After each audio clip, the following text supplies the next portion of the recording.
تقصص رؤياك على إخوتك فيكيدوا لك كيدا إن الشيطان للإنسان عدو مبين. میرے بچے جو تم نے خواب دیکھا ہے اس خواب کو اپنے بھائیوں کے سامنے بیان نہ کرو، اس لیے کہ شیطان تمہارا کھلا دشمن ہے. مطلب یہ بتلانا چاہتے ہیں یعقوب علیہ السلام میرے بچے نہ تم برے ہو نہ تمہارے بھائی برے ہیں بلکہ شیطان برا ہے، کہیں وہ تمہارے دلوں میں حسد کینہ کپٹ نہ پیدا کرے. سبائی فرقہ شیطان کے روپ میں لوگوں کے اندر خلفشان مچایا اور اس اختلاف کا بیج اس نے 40 ہجری میں بویا کہ 40 ہجری میں حضرت امیر معاویہ رضی اللہ تعالیٰ عنہ کو جب آپ کی امارت سے اختلاف ہوا اور اس کی وجہ بھی یہ ہے کہ حضرت عثمان غنی رضی اللہ تعالیٰ عنہ خطبہ جمعہ کا مختصر سا وقت اس بات کی اجازت نہیں دیتا کہ وہ ساری تفصیل کو اور اس کے پس منظر کو آپ کے گوشے گزار کیا جا سکے. بات کو سمیٹنے کی کوشش کرتا ہوں تاکہ ہمارے علم میں بات رہے. عزیزان گرامی، میرے بھائی اور عزیز دوستو، نام لیا جاتا ہے واقعہ کربلا کا، نام لیا جاتا ہے حسنین کا، حضرت حسن رضی اللہ تعالیٰ عنہ کا اور حضرت حسین رضی اللہ تعالیٰ عنہ کا، اور بڑے نازیبہ کلمات کہے جاتے ہیں صحابہ کرام اور تابعین کے بارے میں. خاص طور پر حضرت امیر معاویہ رضی اللہ تعالیٰ عنہ کے فرزند حضرت یزید بن معاویہ رضی اللہ تعالیٰ عنہ جو کہ سن 61 ہجری میں امیر منتخب ہوئے، سن 60 ہجری میں حضرت معاویہ رضی اللہ تعالیٰ عنہ کی وفات سے پہلے جب آپ نے اپنے بیٹے کو امیر کی حیثیت سے نامزد کیا تو اسی وقت سے یہ انتشار چنگاری شعلہ اختیار کر گئی. اسی لیے ان کے متعلق حضرت حسین رضی اللہ تعالیٰ عنہ کی شہادت کا الزام نسبت کرتے ہوئے کہا جاتا ہے قتل حسین اصل میں مرگ یزید ہے، اسلام زندہ ہوتا ہے ہر کربلا کے بعد. یہ ایسے نازیبہ کلمات کہے جاتے ہیں جو کہ کفر تک پہنچا دیا جاتا ہے، کفر تک انسان پہنچ جاتا ہے اس طرح کے نازیبہ کلمات کہہ کر. حالانکہ بات تو اسلام کی یہ ہے کہ ماتم وہ کرے جو انہیں مردہ سمجھے، ماتم وہ کرے جو انہیں مردہ سمجھے. ہم زندہ جاوید کا ماتم نہیں کرتے. مسلمانوں کے اسلامی سال کا پہلا مہینہ ماتم کا کیسے ہو سکتا ہے جبکہ اسلام نے یہ پیغام دیا ہے کہ نہ کوئی دن منحوس ہے، نہ کوئی رات منحوس ہے، نہ کوئی جگہ منحوس ہے، نہ کوئی وقت منحوس ہے. انسان اپنے عمل سے نحوست کو دعوت دیتا ہے. کوئی دن کوئی وقت منحوس نہیں ہوا کرتے بلکہ انسان اپنے اعمال سے اپنی تقدیر کو بگاڑتا ہے اور سنوارتا ہے اور دوش دیتا ہے کسی اور کو. بہو آ گئی تو سسر کا انتقال ہو گیا، فلانا شخص آ گیا تو معاملہ مشکل ہو گیا، فلانا شخص آ گیا تو آفت بڑھ گئی. اللہ کے رسول صلی اللہ علیہ وسلم نے اس ادوا اور تیرہ سے منع فرمایا، بدفعلی سے منع فرمایا. بھلا ایسا اسلام اپنے پہلے مہینے کی بنیاد ماتم کے مہینے پر کیسے رکھ سکتا ہے؟ اس لیے کہ شہید کا ماتم اس لیے بھی جائز نہیں کہ شہید کا مقام اسلام کے اندر اتنا بلند ہے کہ شہید کو مردہ کہنا بھی اسلام کا وارا نہیں کرتا. لا تقولوا لمن يقتل في سبيل الله اموات بل احياء ولكن لا تشعرون. تمہارے شعور سے یہ بات بالا تر ہے کہ شہید زندہ ہے، اللہ تعالیٰ ہی بہتر جانتا ہے کہ وہ کس کیفیت میں زندہ ہے، مگر اس کا مقام یہ ہے کہ اس کو مردہ نہ کہو. عزیزان گرامی، حضرت حسین رضی اللہ تعالیٰ عنہ کی شہادت کا نام لیا جاتا ہے اور کام وہ کیا جاتا ہے جس سے شیطان بھی شرما جائے. مسلمان امت اپنے اس درخت کو کاٹنا چاہتی ہے جس کے نیچے برسوں سایہ حاصل کرتی رہی. صحابہ کرام رضوان اللہ علیہ مجمعین، وہ صحابہ کرام جنہوں نے اپنے خون جگر سے محمد رسول اللہ صلی اللہ علیہ وسلم کے لگائے ہوئے اس پودے کی آبیاری کی، اپنے خون جگر سے جس اسلام کو سینچا، ان صحابہ کرام پر لعن طعن کیا جاتا ہے. حیران ہو جائے رہے سن کر کے کہ ابوبکر صدیق رضی اللہ تعالیٰ عنہ جیسی مائناز شخصیت جو قیامت کے دن سب سے پہلے جنت کے دروازے پر دستک دے گی، ایسی عظیم شخصیت کو جو محمد رسول اللہ صلی اللہ علیہ وسلم کے بعد ساری امتیوں کے اندر عظیم ترین شخصیت کو لعن طاق کیا جاتا ہے۔ وہ شخصیت عمر بن خطاب رضی اللہ تعالیٰ عنہ کی، جن کو الگ الگ 18 مقامات پر پیارے پیغمبر صلی اللہ علیہ وسلم نے جنت کی خوشخبری دی، اس صحابی رسول کو لعن طاق کیا جاتا ہے۔ ماہ محرم کا نام لے کر، ماتم کا نام لے کر، اور بدقسمتی سے شیعہ کی تاریخ سے متاثر ہو کر سنی بھائی بھی جہالت میں آ کر کے اس چیز کی تصدیق کرنے لگتے ہیں۔ پتہ نہیں کہ شیعہ کس کو کہتے ہیں، سنی کس کو کہتے ہیں، سنت رسول کیا ہے، قرآن کیا ہے، حدیث کیا ہے، ہمیں پتہ ہی نہیں۔ عزیزان گرامی، میرے بھائی اور عزیز دوستو، جہالت ایسی بری بلا ہے کہ انسان کچھ کا کچھ کر جاتا ہے۔ جہالت ایسی بری بلا ہے کہ انسان کو گمراہی کے گڑھے میں ڈھکیل دیتا ہے۔ مولانا رومی ایک عظیم صاحب علم شخصیت گزرے۔ آپ کا گزر ایک ایسے علاقے سے ہوا جہاں چند مسلمان اپنے امام کا انتظار کر رہے تھے۔ آپ کو دیکھا داڑھی اور جبے میں، تو کہا کہ مولانا آپ نماز پڑھا دیجئے، ہمارے امام کہیں گئے ہوئے ہیں، موجود نہیں ہیں۔ آپ نے آگے بڑھ کر، مؤذن صاحب نے مصلی بچھایا، آپ آگے ہی بڑھے کہ فوراً ہاتھ پکڑ لیا مؤذن صاحب نے اور کہا کہ رک جائیے، ابھی نماز شروع مت کیجیے، رک جائیے۔ کہا کیا بات ہے؟ انتظار کیا۔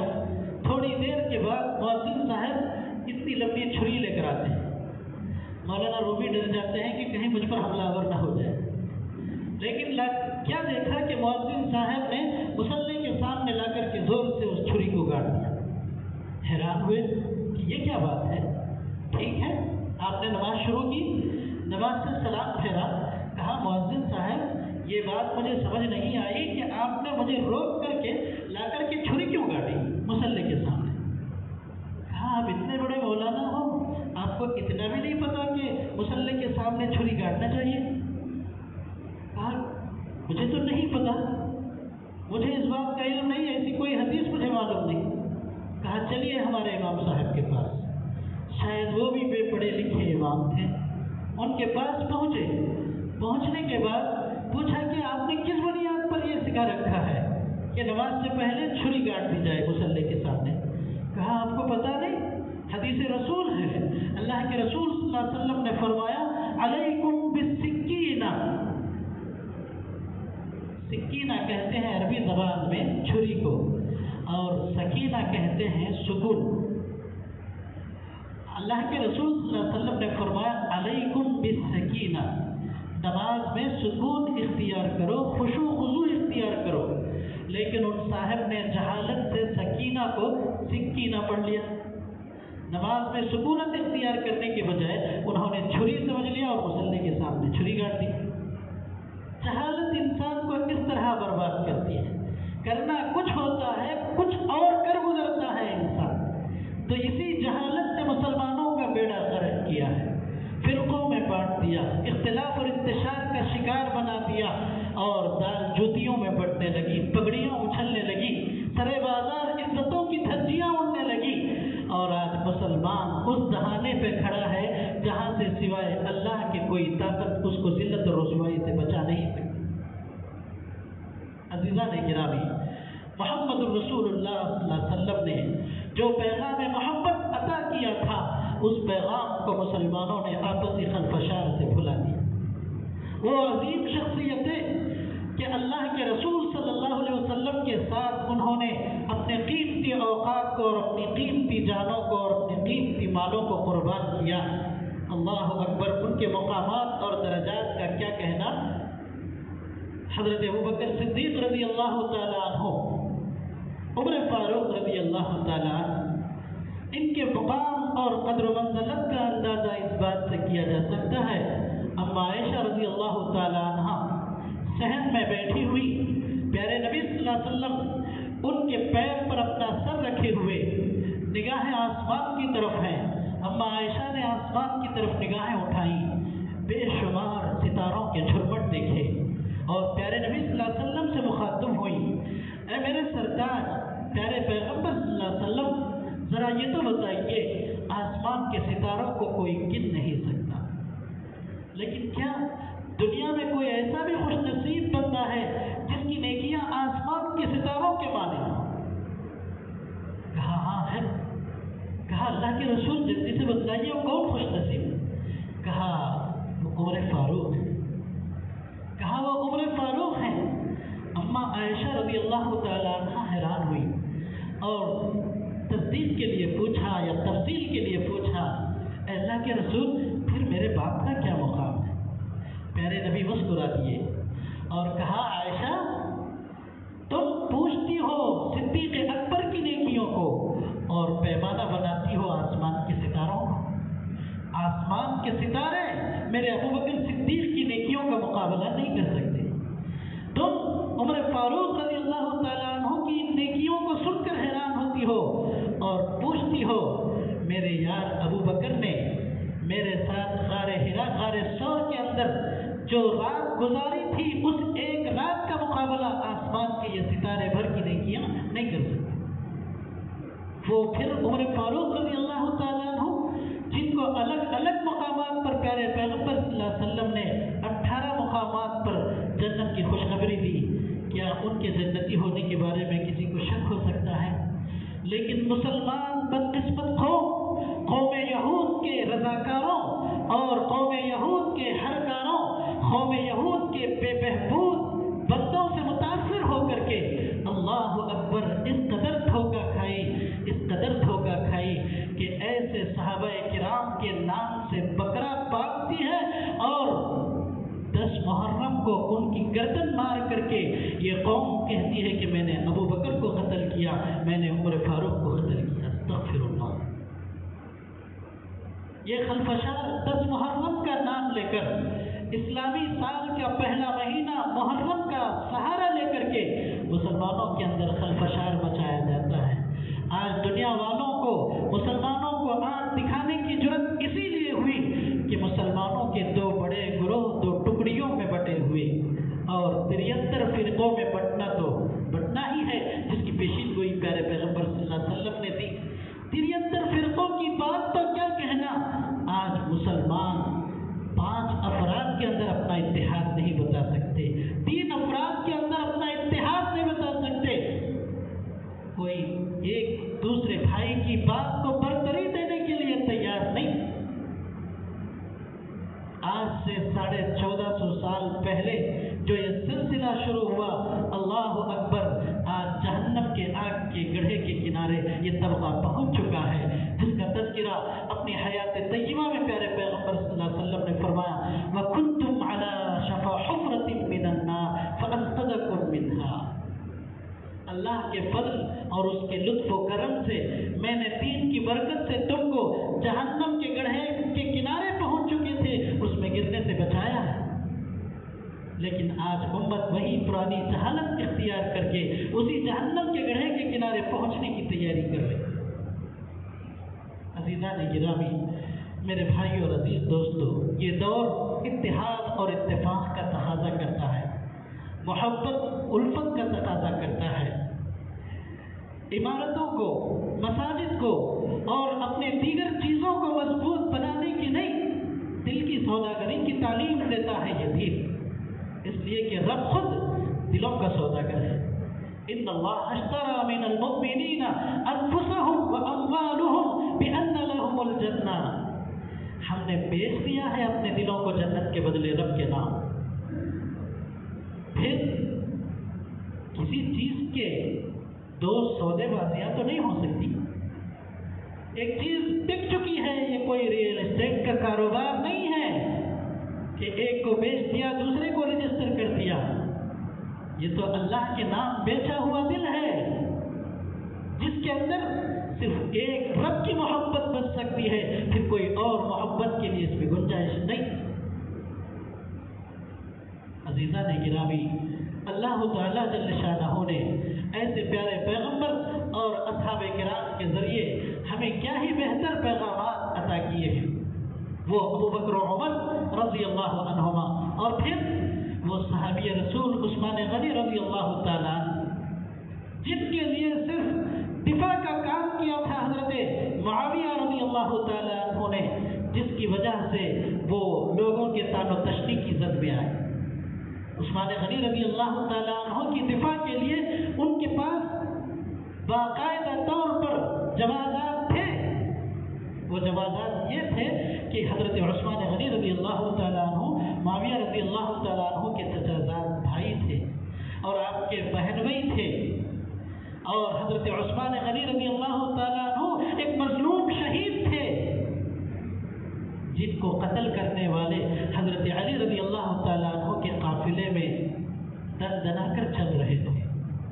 معاویہ رضی اللہ تعالیٰ عنہ کا تقاضا تھا کہ ان کو سزا دی جائے۔ علی رضی اللہ تعالیٰ عنہ کی حکمت کا تقاضا یہ تھا کہ علی رضی اللہ تعالیٰ عنہ صبر کی تلقین کرتے تھے کہ موقع کا انتظار کیا جائے۔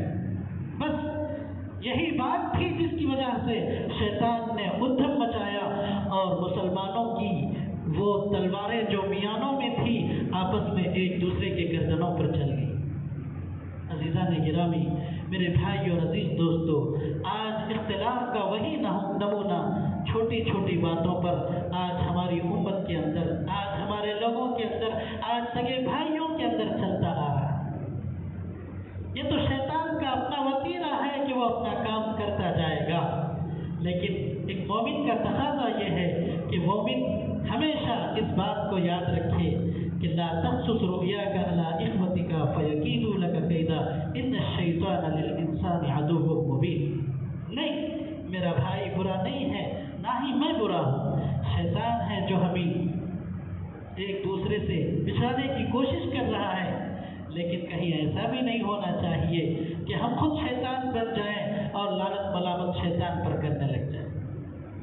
آج انسان خود من الجنتی والناس کا شکار ہو گیا ہے۔ رب العزت نے فرمایا شیطان تو جنات میں سے تو ہے ہی، لیکن انسانوں میں بھی شیاطین۔ اسی لیے کسی شاعر نے کہا تھا، شیطان کہتا ہے انسان کو مخاطب کر کے کہ ہنسی آتی ہے مجھ کو حضرت انسان پر، ہنسی آتی ہے مجھ کو حضرت انسان پر، خطا خود کرے لعنت کرے شیطان پر، میرا کام تو یہ انجام دیتا ہے اور قصوروار مجھ کو ٹھہراتا ہے۔ عزیزان گرامی، ایسا بھی نہیں ہونا چاہیے کہ اس کے شکار سے بھی بچیں اور اپنے آپ کو شیاطین کے وسوسوں کے اندر گرنے سے بھی بچا کے رکھیں۔ بہرحال واقعہ کربلا ایک تاریخی پس منظر ہے جس کا ہمارے عمل سے کوئی تعلق نہیں، لیکن بدقسمتی سے غلط فہمیوں کا شکار ہمیشہ سے جو اسلام دشمن تنظیم یہود و نصارہ کی کرتی آئی ہے، وہ قیامت تک اپنا یہ کام انجام دیتی رہے گی، لیکن عقل مند وہ ہے جو اس طرح کے خطرات سے اپنے آپ کو باخبر رکھے، اور ان چیزوں سے باخبر رکھنے والی چیز خود ہماری اپنی تاریخ۔